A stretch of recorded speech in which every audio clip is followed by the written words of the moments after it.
we have to understand, you know.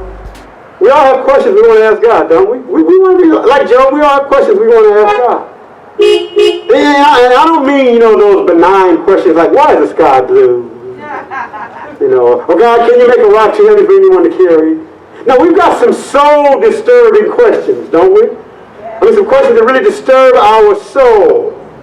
I mean, just think about where we are now. I mean, one of the things, you know, it's really, you know, a question we all have, you know, in terms of where we are right now. Here we are 500 years into the history of this country. And, you know, one of the questions that's soul disturbing to people of color is really, can a person of color get some respect in America? Come on,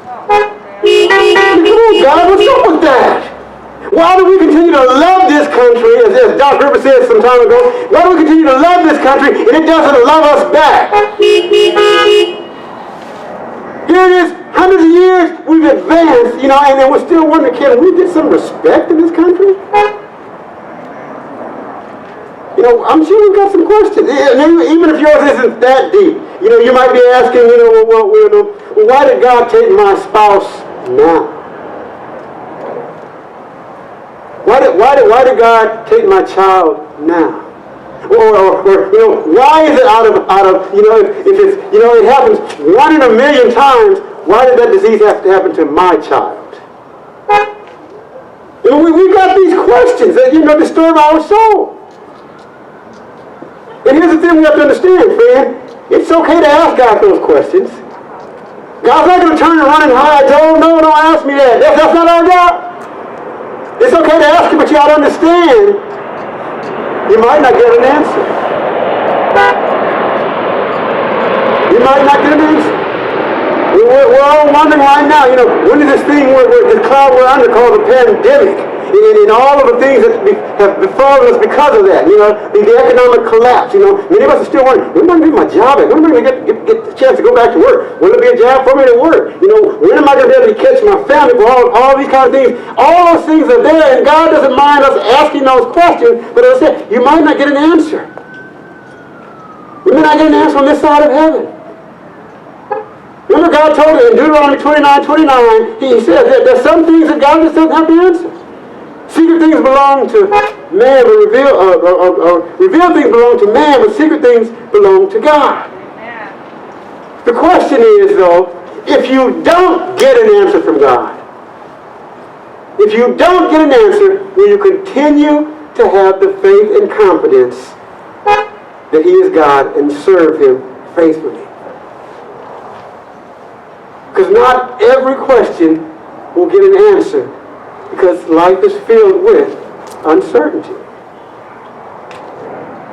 The truth of the day is that Jesus, the one we pledge our faith to, the one we pledge our allegiance to, and our obedience to, and the one we hope will get our life together,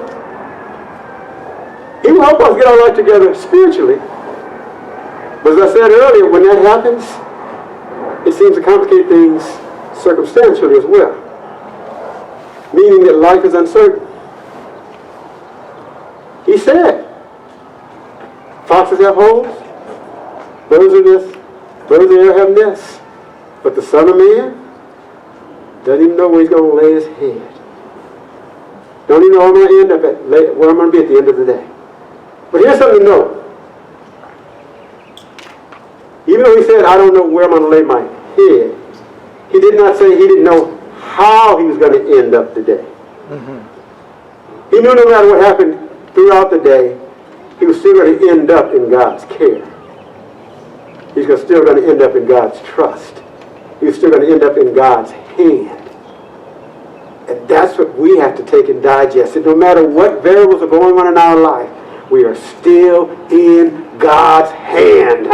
God cares for us. God knows things are not certain in our life. God knows we have questions. God knows we have needs. But you know what? God is still there for us. Jesus said to us in John 5:17, says, my Father's always at His work. Always at His work.